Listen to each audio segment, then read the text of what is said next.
Welcome to the Real Estate Investing School podcast. I'm your host, Joe Jensen. Our guest today is Joseph Griffin, the tax deed wolf. Joseph Griffin, he's an Army vet of 11 years, did 2 combat tours. After retiring from nursing at age 29 as an ICU manager, he's now the CEO of Tax Deed Wolf Academy, Wolfpack Capital, Wolfpack Realty. I'm going to be tired saying all the things he's a CEO of, but he specializes in tax deed investing and multifamily acquisition. He literally wrote the book on the subject. The fitting title is Tax Deed Investing by Joseph Griffin. So check that out. But man, welcome to the show. Glad to have you here.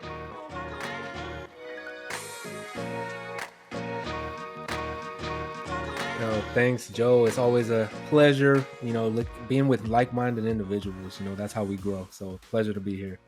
Dude, it's a fun thing. It's cool meeting people from all over the country, all over the world that do this and they're excited and passionate about it as I am, where it's just like, man, it really is life-changing, which is, people throw that term out a lot, but it's like, this will literally change my day-to-day life the more I do it. And it has, and I'm sure you've seen the same thing. Oh, 100%. Like, I would have never thought that I would be retiring at 29, right? We all talk about it. Oh, I want to retire young. I want to retire young. But just started hanging around those like-minded individuals, those other real estate investors, those other millionaires. And eventually I just became one by default, just became one just from being around them, soaking up all that knowledge. That's what it took. Yeah, it's funny, man. The word retired is funny because you think of like, what do people do when they retire? It's like, oh, they probably manage some of their investments and go golf or whatever, and I didn't even realize I was retired. And then I was like sitting one moment, I was like, dude, I haven't checked in with anybody. I don't clock in with anybody. I don't get a paycheck. I do whatever I want, just fit it all into my day or my month. And I was like, oh, I guess I am retired. Like I'm doing what I want to do. And it was just like a cool realization, even though that wasn't the goal necessarily, but it was just like, I want to be able to design a life that I want to live. And I'm like, right. This is what it looks like. So it's kind of cool, But man, tax deed investing. So that's kind of a niche. We talk a lot on this show about cash flow and, all the different kinds of real estate investing, but particularly cash flow seems to be a passion because that's what gives people the freedom to kind of do whatever they want to do, like we've been talking about. But how did you first, I want to know, 2 questions. So how did you get into tax deed investing specifically? But then also, what was your first exposure to real estate as an investment where you're like, oh, this is something I need to pay attention to? Yeah, so I started off my career 17 years old, joined the Army National Guard. And once I graduated high school, they just shipped me off, right? Medic school, LPN school, then eventually bridged up to nursing.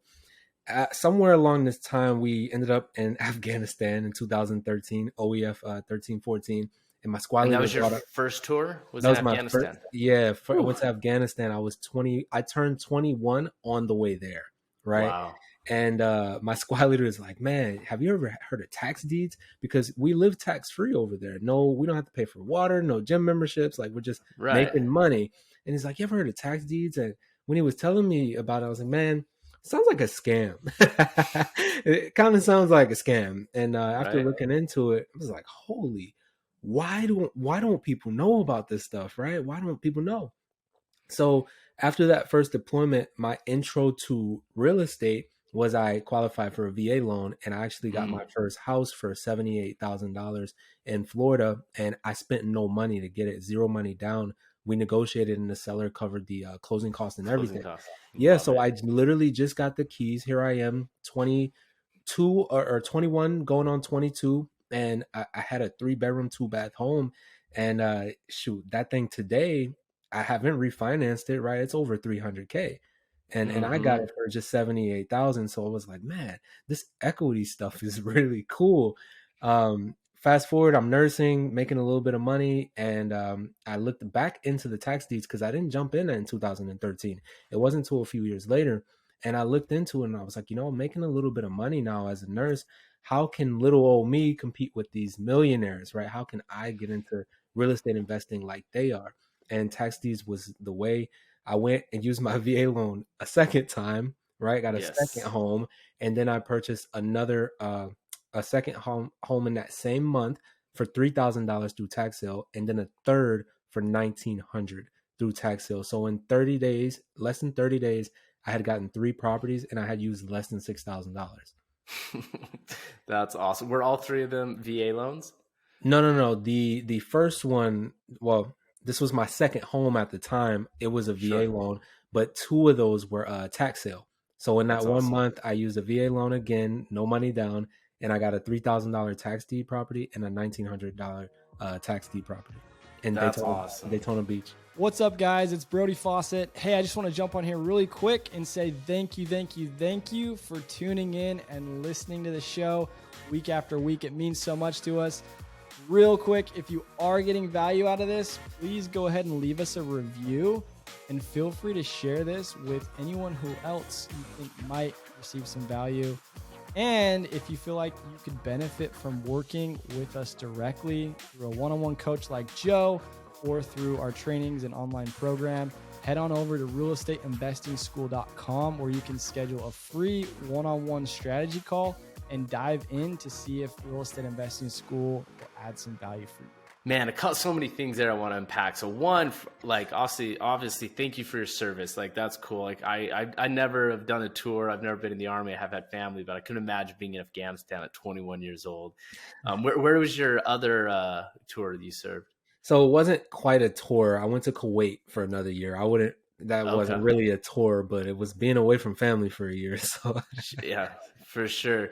No, I mean, that's incredible, but it's cool that you did that, and you obviously earned certain benefits. Listen, when you serve our country, when you put your life on the line, you know what I mean? You're not on a Zoom call just chatting about making money. Like, you're actually in the trenches, you know, and the country gives you some benefits from that, right? And one of the major benefits is the VA loan. Like, if anybody's listening and you have family that's VA or you're VA, a lot of people don't even know how powerful of a tool that is, and they just sit on there. We won't spend the whole time talking about that, but man, like you said, 0 down payment, no mortgage insurance, you know, like, you can literally get a home for free. And if you buy that right, like, it's incredible.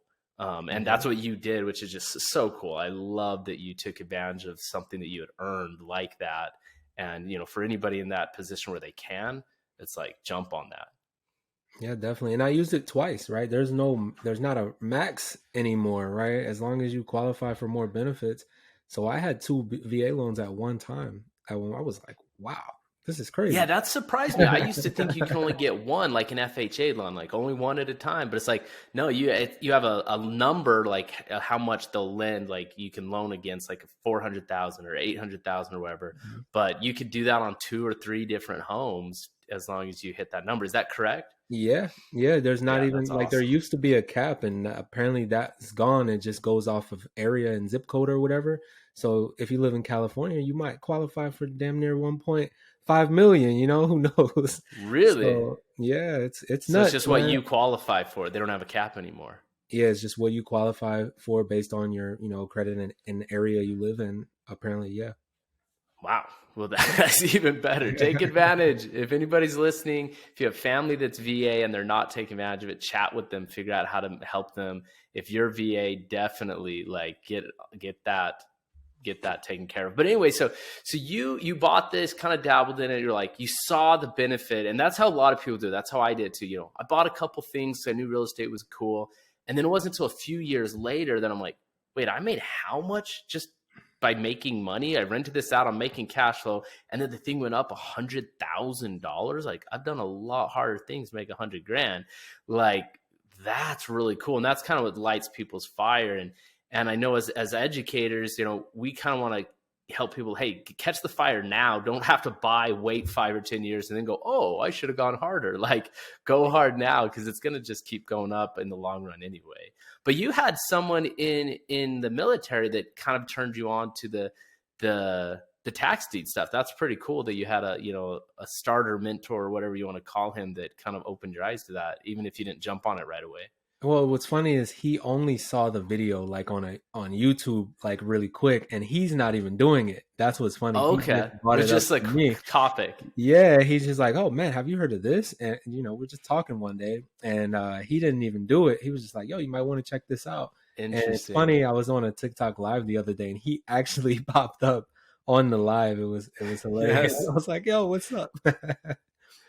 That's awesome. So then how did you get your first tax deed? Well, first let's back up. What the hell is tax deed investing? People are like, I mean, I think a lot of people have heard of like short sales maybe, but maybe you could break down the difference between short sales and tax deed investing and bank auctions, because to a lot of people, those are all kind of the same vague, I don't know what that means. Right, right. So yeah, you're right. Let's take it back. So in the US, whenever you own a property, you have to pay your property taxes. When you don't pay those property taxes, you will now be what we call tax delinquent, right? So depending on what Mm-hmm. state you live in, the state will determine which type of auction is conducted because they need their money, right? They got employees to pay, they have other organizations that they need to fund. So when we don't pay our taxes, not only do they lose money, but typically these are the bad apples of the neighborhood, also harming the housing market. So they love us. So Right. we come in, and like I said, depending on what state you live in, it's either going to be a tax lien auction, a tax deed auction, or a tax redemption deed auction. Now, there are other types of auctions out there. You might hear of sheriff's sale. You might hear of scavenger sale. You might hear of adjudicated properties. That's a term more specifically for Louisiana. But there's so many different types, right? And that's what people don't understand. With a lien, it's only a claim on a property. So, Joe, you could owe $3,000 in back taxes, and I can come get a lien on that. And I literally only have a claim to your property, and you have to pay me back that $3,000 or whatever I spent on that plus interest, right? Now, in some states, liens actually mature into deeds, right? Deeds show ownership. Well, some Mm. states have straight up deed sales, like Florida. Florida has lien sales, but they also have deed sales.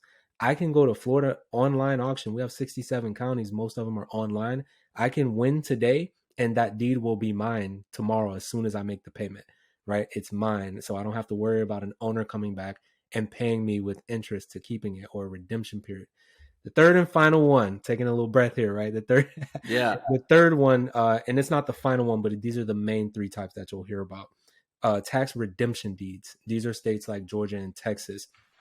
You go into this auction, and yes, you win the auction, but it is a redemption deed. It's in the title. The owner does have a certain amount of time in which they can come redeem, i.e., pay you with interest to keep their property. If they don't, then you are getting a deed. Unlike a lien won't always turn into a deed. It just depends on which state operates that way. Some states, a lien will mature into a deed, but in some states, a lien will not mature into a deed. It does not mean that you're going to own that property one day.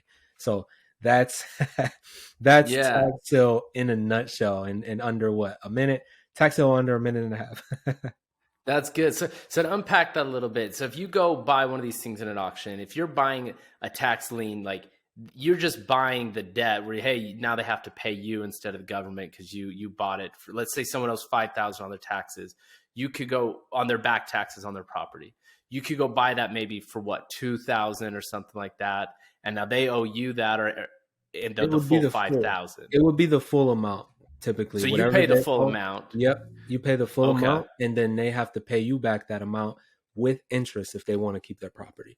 And if they don't, depending on the state, sometimes you'll go and maybe it'll go to auction, or you could try to foreclose on it or whatnot. But in certain states, if they are delinquent enough, it actually goes to the deed. They're not just selling you the back taxes. You can actually, the state, and it gets the inheritance of the deed because there's so much back taxes, and they can sell the deed. That's kind of cool. It's all over the place. So Alabama is a prime example. If I go to Alabama, there's a couple of ways. Revenue.alabama.gov/property. You can see all the counties in Alabama. There's literally over like 10,000 properties that are available on the over-the-counter list. This is a list that these are properties that didn't sell in previous auctions, right? Mm. Thousands available right now. So if I go there, here's the cool thing. The lien period in Alabama is 3 years. But guess what? There's 2013 liens. So if I go buy that, it's already a deed because it became a deed in 2016. So there's just a lot to this game that people like really are kind of sleeping on, Sure. So it's some awesome stuff. It's some awesome stuff. That's cool, man. So I like the idea, though. You can just go buy something that someone else has neglected, get the actual deed, meaning you own it. It's like having the title to the car, basically. You get the deed to the property, and then you can go improve it, fix it up, sell it, flip it, long-term rent it. You can do whatever you want with it, right? Well, yeah. So the deed shows the ownership of the land, right? So with, like you mentioned, titles, the structures, the man-made things, typically we have like the titles, the boats, the cars. So then we do have the clear title, which it really just depends on the process can be different in any way. Most people will say, "Oh, quiet title process. This is something you would do with an attorney. It would cost you about $2,500. Could take 2 to 3 months, maybe even longer." So that is one way. We don't even do that anymore, right? We have so many other techniques that we would try to do before that, kind of like a cash for keys method. Like one thing we can do is go approach the Mm-hmm. previous property owner and just pay them a little less to just sign over the deed to us, right? That's one thing. Then we have specialized title companies that can just clear title for us in 10 to 14 days. It'll be half the price of paying the attorney if the property qualifies. So, not, I don't say all this to overwhelm anyone, but just to kind of enlighten that there is definitely some, strategy and technique here. We don't just close our eyes and just go buy up everything. Yeah, no, that's cool. That's cool. So for those listening that, they might hear like, oh man, this sounds complicated, but it's like, okay, first of all, we're 15 minutes into a podcast. Like, yeah, it might take more than 15 minutes to learn how to do something, but once you really understand it, I bet it's a lot more doable than it might sound like on the surface. Is that true? Or do you feel like it's pretty complicated forever? No, it's the same as driving a car, man. When we first drove, we were scared. Oh Hmm. my gosh, how do I put it in drive? How do I do this? You're scared of the interstate. And now we get in there and we just hit the pedal to the floor. We drive like Ricky Bobby, right? So, it's the same thing. It seems complicated, just like real estate seemed Sure. complicated to me at first. Now, oh, I already know. I'm going to do this. I'm going to offer this, sign the purchase and sale agreement. I'm going to negotiate. I'm going to renegotiate after inspection if I find it. I'm going to ask for seller credits, right? I didn't know all this stuff in the beginning, but if Yeah. you, yeah, if you stay focused and who you hang around plays a lot into this, right? What you tune into, you turn into. So your listeners here, if they're listening to this podcast and they're listening to all your episodes, I guarantee you they're going to be, 5 steps forward ahead than the average person who's just, listening to rap when they're driving or just listening to nothing. Amen. Amen. So tell me why you personally, what do you like about tax deed investing and why you decided to learn all the ins and outs of this kind of niche way to invest? And like, what do you love so much about it? The thing I love about it is I like to do I'm always different. So everybody was doing this. Everybody was doing this. Everybody was doing now Airbnb. So I was like, man, no one's really doing this. And I remembered the struggle that I had, buying the bad properties, buying properties that had other liens on it and all this and all that. And so I was like, people saw what I was doing and they were like, oh, you should be a coach, right? You should teach this stuff. And I didn't even think about it. Honestly, I didn't think about it at first, but so many people kept asking me what I was doing. And I'm like, look, I left nursing to be free. I didn't leave Yeah. nursing to now, just go teach everybody for nothing. And Yep. that's kind of why I got into it. The crowd actually kind of just requested it. That's cool. That's cool. So you've bought, how many tax deed properties do you think you've bought over the time? Oh man. So currently I'm actually holding mostly everything. So we're currently at 33. Yes. We're currently I at love it. 33. Now transactions though, over 100. Over 100 So you've done transactions. over 100 transactions, but you've held around 33 of them. So what do you do with the other ones? You just kind of flip them? So those are all sold or they're with like business partners or whatnot. So it's cool because we always like to assume that it's about age, right? But I always tell people it's like, no, it's about numbers, it's about experience, it's about receipts. So the average Yeah. person may do, they could be 60 years old, but they've only done 10 transactions, right? But someone Hmm. like me, I'm 31 now, and we've done over 100 transactions, right? It's like, okay, who do you think is more experienced when it comes to real estate? If we're talking Yeah. life than the 60-year-old, right? But who do you think is more experienced? So the reason it's so many is because what I've put together with the academy is I have so many business partners now. So we'll partner up on certain deals. So then I do get their experience because I'm in on this deal with them. right? So all these JV partnerships and everything, all these closings keep happening. Different things happen with different closings, right? I'm just able to have learned so many different things in multiple states, and that's ultimately what makes me, I think, number one versus most tax sale investors who just like stay in their area and kind of keep to themselves. I can kind of run numbers around a lot of people in a different states. Yeah, I think a lot of power comes from just putting in the reps, right? Like the more you've done something, it's like you gain so much education on that. And I mean, a lot of times we talk, to people who've never bought, like, dude, you just need to buy your first deal. It doesn't need to be the best thing in the world, but it's like getting one under your belt. Like you learn so much and you feel more confident. And it's like, yeah, you do that 100 times. It's like, man, you feel really confident. You really learn a ton. But sometimes people are just waiting to find the perfect deals here or there, and they're slowing their education than doing as many deals as they can. But obviously, if they can get somebody like you who actually has done it before to hold their hand through a couple of them, they can avoid a lot of pitfalls. And you actually teach people how to do the tax deed investing, right? And people can follow you and learn how to do that by going to your mentorship. Is that correct? Yeah, 100%. And one thing that I didn't believe in just showing someone one thing because it's not enough. A lot of people have played Monopoly before. And one thing that we tend to do in real life is I'm going to compare Monopoly to what we do in real life, right? So they'll roll the dice and they'll just try to hurry up and they'll try to pass go 1,000 times and then finally have enough money to buy something. Well, in the game of Monopoly, the bank hands out the money first. And so we've all been doing it in real life, this super slow, highly inappropriate way of just trying to save our way to wealth.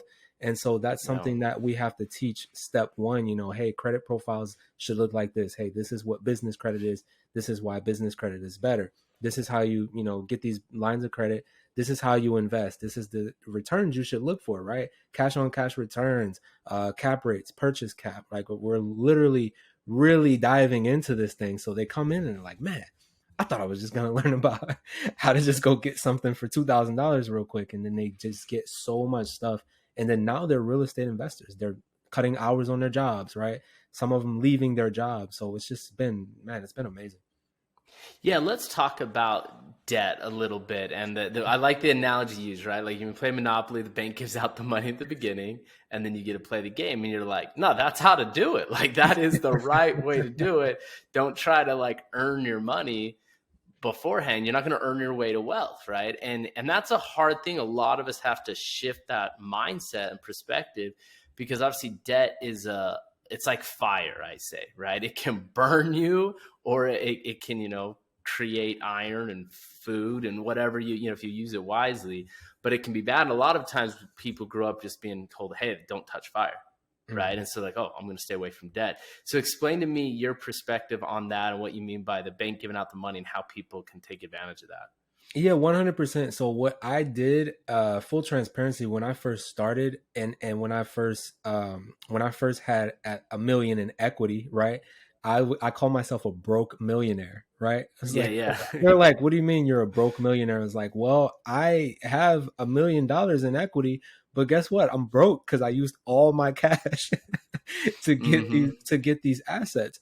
And so when somebody, one of my mentors called me up. He's like, man, you're doing some good stuff, but have you thought about like using like debt to do this stuff? You can scale a lot more. And it was a mindset shift for me, man. It was scary, but once I Mm-hmm. started understanding it, and you're gonna probably ask me a question about a book later, but Richest Man in Babylon was a book that I read, and it just like Yes. really taught me about money and what I should be doing with it, what I shouldn't be doing with it. And once I understood it, it was just like, wow. We went ahead and started using OPM, and with that OPM, we started Wolfpack Capital, right? We raised about $300,000, and we then went and we bought. Man, the first year we bought like 15 houses, right? Houses, I Nice. mean, $15,000, 20,000, 8,000. These houses were worth over 200 grand, all of them. There was only one, Wow. actually. Only one was only worth of like maybe 140. But And we you're buying bought them for 15 or 20 grand. we were getting them for so cheap, right? And we had with 3,000 with 300K, we then had like over 2 million in assets, and it was like, wow, that is crazy, right? It's ridiculous.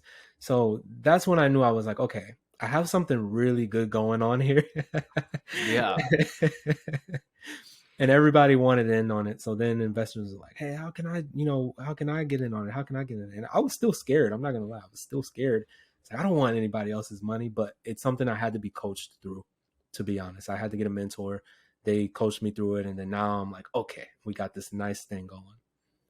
That's awesome. So one way people can use, OPM, like I said, other people's money is, you start partnering and raising money from private people to do deals with them, right? Other ways you can use OPM, other people's money is the bank, right? They can literally go get debt, a business loan, or they can just, do a normal, get debt to buy a house like you did with your VA loan, right? You didn't spend your money. You borrowed the bank's money to buy that. You didn't fork out $200,000 or even $80,000 or whatever, and that's a powerful thing to leverage if you do it wisely, right? And there's other ways, right? We don't talk about credit cards enough, right? But that's simple interest versus mortgages compounding interest, right? We don't talk about that enough. Some people are walking around, Joe, with 200K and they don't know it because they have an IRA that they didn't even know they can convert to self-directed and go buy an apartment complex, for crying out loud, So, I mean, there's private money. You got a rich auntie and a rich uncle. Once you show them, right, you have to be in the sky sometimes before you can tell people you can fly, right? So once they see what you're doing and they're like, oh my gosh, this guy is purchasing all these assets. Like, what is he doing? Hey, I got 100,000 just sitting in my bank account and I seen this other bank just crashed. I don't want to really keep it there. Hey, can we partner up? Bam, JV deal. 100%. And that's the funny thing. Even splitting a deal 50-50 with somebody is 1,000 times better return than in the stock market or this or that. Like say the IRAs or 401ks, people are putting all their money in there. And that's so normalized. That's like, well, that's what you do. And then stocks are hemorrhaging and people are losing their retirement. They're like, oh, well, that's how it goes, but it's like you go to, say, hey, let's split a deal. Give me your money and we'll go tackle this. Like, well, I don't want to split half the deal. It's like you're making 10 times what you would make in the stock market. You know what I mean? So that's funny. And then the cool thing is people learn and then they can do more and more and more. So man, I mean, but let's back up a little bit because I'm sure those who listen are like, wait, you're buying $200,000 homes for 15 or 20 grand. Like, how's that possible? Like you said, you first time you heard about it, you're like, that's a scam, right? Like, this is bull crap. Like, someone's just trying to take my money. Like, how does that really work? And obviously, you have your whole thing. There's a lot more than you could share and teach enough right now, but explain it enough so people can see that it's a real thing and it is doable. And why it's the way it is, and maybe the most basic, simplest way someone could start with it. Right. So one thing I won't do is hold anything back, right? Because there's just so much to show. You would need mentorship to like really just like fine tune it all, right? Because it might sound like gibberish in the beginning. So there's a few strategies here. The first strategy is after I take the tax sale list, I use it as a leads list because you don't want to go to auction and get outbid, right? There are other people with more money than you. So I don't want to get outbid. I'll take that leads list and then I will just go start approaching those property owners, right? My team and I. So if I figure there's a house, I do comps and everything, I see that it's worth, let's say 100K. We typically buy that house for 20 to 40% of its as is value. So if it can go for 100K and the owner already knows they're about to lose it in the tax sale auction, they have no idea that they could get that extra surplus money or anything, then I'm going to offer them probably $20,000 initially. So you'd be amazed with how many Americans have ever seen 20K in their bank account or have ever seen 40,000. So a lot of times they will take the deal, right? In a lot of cases, if you can find them and everything, they will take the deal. So that's one method, right? So real quick, let me stop you. So if you go buy that, so you look up and who's going to be going on tax auction or whatever, and then you go straight to the seller and say, hey, before it even goes to auction, you get like, hey, I'll give you 20 grand for your property. Do you need to then also go and pay all the back taxes on it to remove the liens? You could. See, the cool thing about contracts is it's just on what two people agree on. So we could agree, hey, $20,000, but upon closing, you have to pay this $5,000 in back taxes. or we could agree on, hey, I'll give you 20,000 and I'll cover your back taxes. So then I'm all in 25,000. So I've done it both ways, but it really just depends, right, on how, sweet the deal is. Right. But as long as someone pays it, you don't want to buy that and then not pay the tax, or then you're the one getting the place foreclosed and auctioned off under you. And we typically try to go through the right, we'll try to close with title, of course, if we're not trying to just do things on our own all the time. There are some cases where we might not use a title company or an attorney, but we typically will use them to be on the safer side. Yeah, and when you go through that process with the title company, they're going to require like, hey, this taxes need to be paid off. Like, this is all the things to have clean title. Yeah. And dude, I'll just do a shout out for title companies, right? Like, we all know about lenders, you can go get a loan to buy a house, or we know about real estate agents, obviously, here, help you find a house. The golden nugget, the MVP of real estate is the title companies, right? They're the ones doing the real important work, making sure that you own that thing free and clear. I just had a situation where, and I never had this, I bought something and there was actually, I got title insurance, I had the warranty deed, like everything was clean as a button, but then someone else came and said that they owned the property, right? Wow. And I'm like, what are you talking about? Like, and it's this whole thing I won't get into, but man, I was so glad I had title insurance, and they stepped up and their attorneys came in, and like, I got all this money back for it. It was this whole thing. And I was just like, I am so glad that I had title insurance, right? And so anyway, shout out to the title insurance companies. Use title insurance companies whenever you can. It's not always possible, but 99% of the time it is, and it will protect your ass, and they'll walk you through the most important parts to make sure it's done right, so you don't end up with a lemon.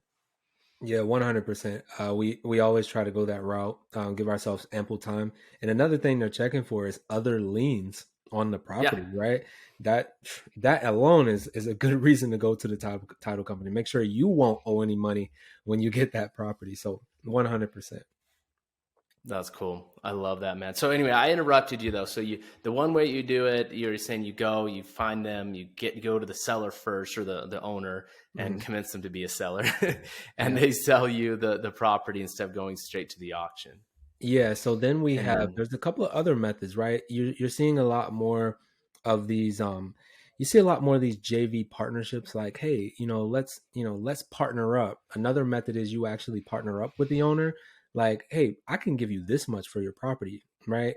You sign this contract with them saying, hey, I'm going to pay you this much.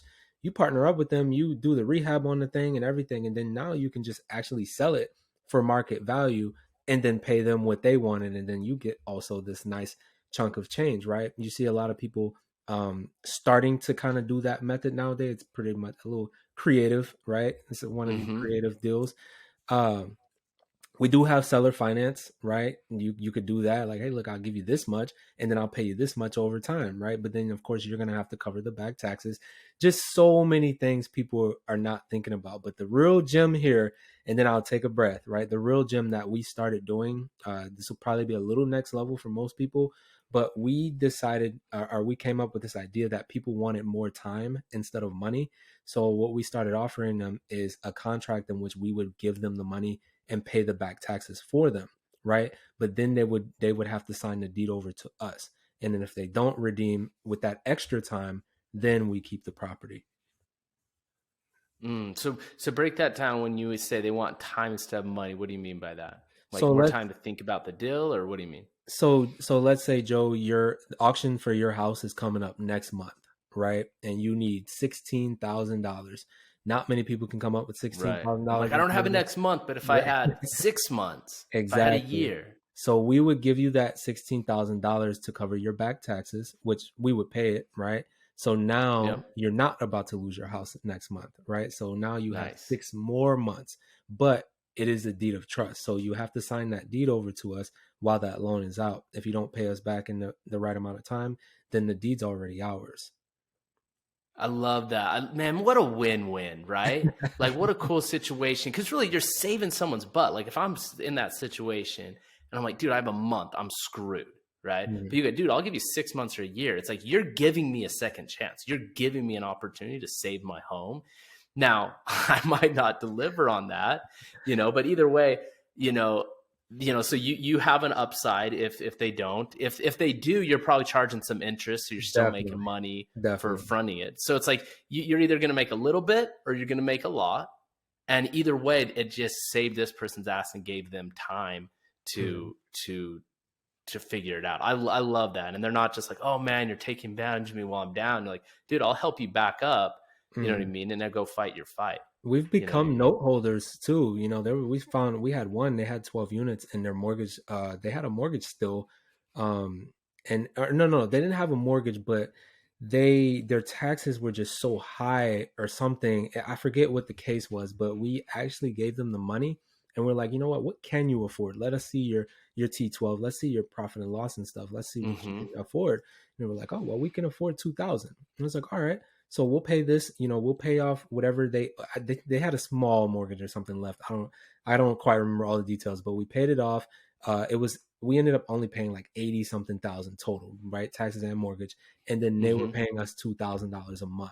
So it was like another win-win. It's like, okay, we have the cash flow coming in, but also if they don't pay, then we can foreclose on this and Yeah, get the because you asset. became the bank in that scenario. You didn't get the deed or the Yeah. title. You didn't own it. They still owned it, which again, win-win, man. You saved their Mhm. asses, and you became the bank. You became the lender, and so you're making payments and interest and everything off of it. And then, like you said, you have the opportunity to own it if they can't deliver.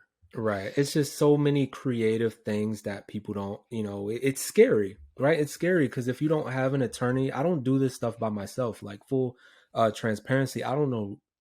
I know a little bit about contracts, but I will not try to go write up a write up a contract myself Sure. at all. So our attorney does all this stuff. Like, hey, because there's even amounts of interest that you can charge per month per state, right? I can't just go make up a contract. Hey, you have to owe me 50% interest in a month. That might be illegal, So Yeah. Yeah, and there's things called like predatory lending laws, right? Where if you go in and you're doing things like that, charging 50% interest or taking advantage, they don't know what they're doing.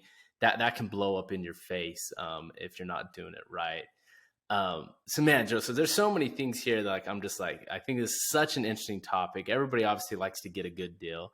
Some people are like, well, I can't afford an attorney. I'm like, if you're getting a $200,000 house for 15 grand, you can like you can, there's a little extra wiggle room there if you're getting these kind of deals. And obviously not everything's a deal like that, but what would you say is the simplest way for someone to do like their first dip into tax deed investing, the most basic, easiest thing that they could maybe do?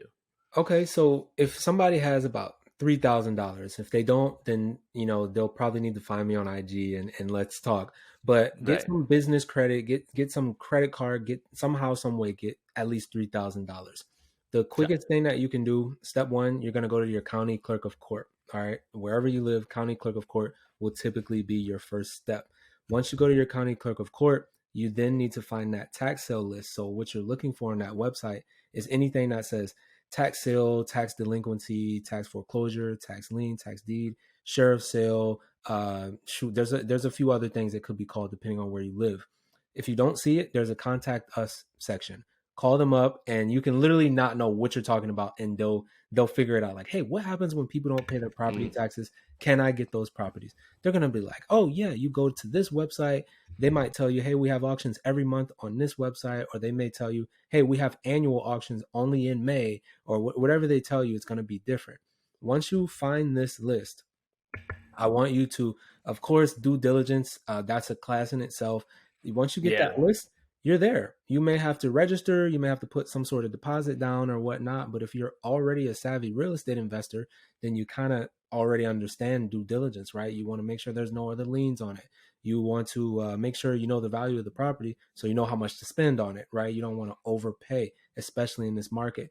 So once you have that, you show up to auction or you just go try to negotiate with the homeowners and buy it directly from them, and voila, you can get something right now. I know for a fact in Alabama you can get something right now for around 500 to 1,000. Yeah, that's crazy. That's crazy for people to think $500,000. And you talking just raw land or actual home? I'm talking actual houses in Alabama. No way. I'm talking actual homes. Now will they be full gut? jobs, yes. Yeah. They won't be Well, like ready to rent. And like you said, and that would be a whole nother podcast, a whole nother thing of how to do your due diligence. You don't want to just buy something because it's cheap, but if you can look and see what's my exit strategy. Is this something I'm going to flip? Is this something I'm going to long hold? Is this something I'm going to rehab? Like, you got to figure out what you want to do with it so you know what property types to buy. And I'll tell people, it's like, there's usually an answer for everything, but it doesn't mean it's what you're doing. And don't try to do everything. Like, I mean, you can if you've got enough members on your team, right?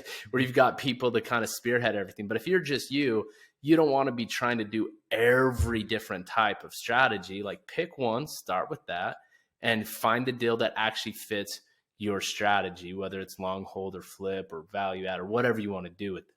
But like I say, you got to know what your due diligence and your goals are. But that's a whole nother topic right here. You just go find what's available and see if anything fits what you're trying to do. I love that, man. So when you go to these sellers or these people are about to get foreclosed on, what's kind of your approach there? Like, I know you can do some skip tracing stuff, or you can get online, like look up their stuff. Do you ever you also probably mail them and have them call you, or do you ever go to the house directly, or what's kind of your approach there? Yeah, so we started out with the mail. Very, very slim numbers when it comes to mail, right? Yeah. As far as responses go. So then we went into phone calls, right? And phone calls are hit or miss. We would take their info. We put it into truepeoplesearch.com, skip trace, whatever, try to get as much info as we can. And from there, we would, like I said, we would kind of start our negotiations based off of the comps. And we would typically try to keep it within 20 to 40% of the fair market value. Now, door knocking is awesome. I feel like I'm the type of person, if I'm sitting in front of you, there's no way that we're not working something out, right? Right. That's how I feel about it. So we would do that method as well. Now, as far as the steps go, I mean, it's kind of going to be the same things, right? As same as a traditional close from there. You sign purchase and sale agreement with that individual. You can do earnest money if you want, right? You can have contingencies, the whole 9 yards. You then get with that title company. Like you said, shout out to the title companies. They get to work. They start doing everything. Wire money to title. Everybody's good. Close, right? And closings are typically a lot faster than what most people are used to. 30 days. Like, no, we'll close in like 7 to 10 days. Yeah, that's the funny thing, right? Is when you're not using a lender, you're not using a bank that's going to loan you hundreds of $1,000s to buy it. Like, you find out that that's what takes all the time. Like, it's so easy without the bank. Like, it's borrowing the hundreds of $1,000s. It's the pain in the butt that takes 30 days, 45 days to buy the home. It's a week or two. You know what I mean? Depending on what state you're in. Like, New York's crazy. They have all these abstracts and surveys they got to do, and it can be take time even without loans. But for most states, you can, like I said, it's done. Like, it's a pretty simple process, which is crazy. You put a lender in, and now they want you to send your DNA and give them your firstborn, and it's crazy now. And oh my goodness, insurance now. What? That's a podcast in itself. What is going on with for real? Dude, insurance is breaking deals up. It's killing underwriting for me in some cases. Like, wow. Dude, everything's getting crazy. Ever since COVID, everybody's like, oh, we'll just double, triple L prices for no reason. Like, things are getting nuts. But yeah, it's funny, man. I was doing this one purchase a while ago, and it was one of my first cash purchases. And I was able to sign on it over DocuSign. Like, I never even went to a notary. We didn't even go in anywhere. I was like, I can do this over the line. Like, well, yeah, because it's a condo-tel and there's no loan, so we can just do it over DocuSign. I was like, that's it. Like, it was so simple and so quick and so easy. Not having a lender, it was crazy. But it's a game changer. COVID was. Yeah, for sure, man. There's so much we could talk about. We do need to start to wrap up, but I wanted to get a little bit of clarification on a couple definitions, though. So, break down the difference between like a short sale, like a foreclosure auction, and the tax deed investing. And maybe there's overlap and maybe they're all the same thing, but explain, because I think a lot of people have heard those phrases, but what's the difference and what's the same in those? Good question. Yeah. So like with a foreclosure auction, when we typically hear foreclosure, it's basically someone claiming something or taking something back, right? So when you typically hear just foreclosure, it's a bank, it's a lender. Those people who requested your DNA when you bought that house, they want their, they want their asset back now. So if the property has a mortgage on it, then typically a bank will foreclose on it. That's a foreclosure auction, completely different from a tax foreclosure auction or a tax delinquency. Most of those properties are owned outright by the homeowner. So you can still find a mortgage, but it's kind of rare because a bank will have foreclosed on it by then. They won't let it go to a tax foreclosure typically. Um, Now the other types of sale, I think you mentioned short sale, the difference between that and like taxes. So short sale, I haven't done any short sales, so I'm probably not the best person to answer that, but it's still gonna be a bank involved, right? You're gonna have to just sell that property really quick. You have a loan on it still, but you're taking a loss in most cases, from what I know about short sale. The tax foreclosure though, typically the owners own those properties outright. If there is a mortgage, guess what? The mortgage gets wiped out the minute the sale happens, right? If we're being Oh, technical. really? Oh yeah, if we're being technical and legal about it, the mortgage actually gets wiped out upon the tax sale. Of course, the title does get clouded right when the sale happens as well. But yeah, it's some cool stuff. So don't miss out on this. Yeah, that's interesting. So if it goes to tax deed where they're actually doing a tax foreclosure sale, it'll wipe out the debt on it. Yeah. If we're That's being legal, crazy. yeah, if we're being legal about it, yes, the tax sale wipes out the mortgage. Now, there are cases where I have seen some banks actually let it go to tax sale and then they'll just approach the new owner. In this case, it just depends. It depends on who your attorney is and all this and all that. But I have seen those new owners actually make a pretty decent amount of money off of that situation. It won't always happen, but I have seen it. Sure.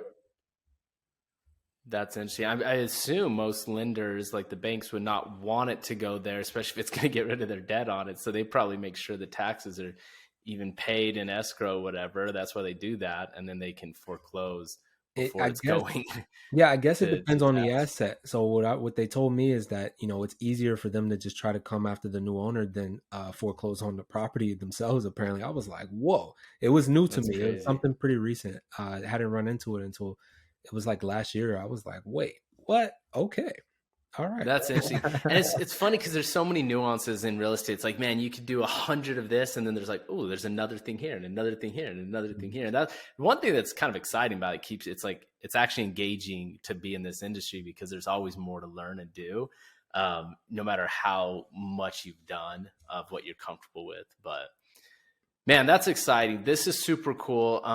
We are going to start to wrap up. I have, so many more questions. We could do like a 5-hour podcast. But if people did want to learn more and they're just like, man, this is super interesting. I think this is kind of the route I want to go. What's the best way for them to find you, to follow you, to contact you, to do whatever they want, to learn more of what you got? Yeah, so on all platforms, Tax Deed Wolf, on Instagram, Tax Deed Wolf CEO. And then if you need like more info, you can literally Google Tax Deed Wolf. It'll probably take you to taxdeedwolfacademy.com. Should be pretty easy to find. If you remember Tax Deed Wolf, you should definitely find me out on any platform. I love it. I love it, my man. All right. Well, let's bust into it then. We're going to go into our final 4. All right. So here's the questions, Joseph. What is a non-real estate related bucket list item you've recently checked off or you're excited to check off next? So a non-real estate related bucket list item for me was travel. I wasn't able to travel as much when I was working a 9 to 5. So I told my wife, like, hey, look, we are about to start traveling like nomads. We're going everywhere. So we've been traveling at least like every 3 months. Love it. Love it. And you can do the bulk of your work just remotely then. Yeah, most of my stuff's online. I do most of my research online. If I need some boots on ground, then it's just a partnership or having a realtor or somebody go check it out for me. That's cool. Where's a place you're excited to travel to next? Thailand. Next year, Thailand. Have you been? I never been yet. Yeah, so I'm excited. I just want to go everywhere. You're gonna love. One thing I love about Thailand is you get to live like a king. Like everything's so dirt cheap there. It's like you can just really go all out and just enjoy yourself, which is nice. If people know me, I'm pretty frugal. Some say cheap, but it's like, in Hawaii, it's tropical, but man, it's expensive to do anything. But in Thailand, you can just go to town. So you're gonna love it. I love those countries. You make your money in the States, and when you have that cash flow going, these Airbnbs, these long-term rentals, whatever, then I can do things like go live in Puerto Rico, right? So yeah, it's lovely. It's a beautiful world. You go create it that way. All right, question number 2, Joseph. What book are you currently reading now? So book that I'm reading right now, man, right now I'm reading a book, Fanatical Prospecting. I think, Fanatical Prospecting. So I've been really big on, and how to win friends and influence people. So I've been really big on learning how to build relationships and whatnot, especially, being a fund manager.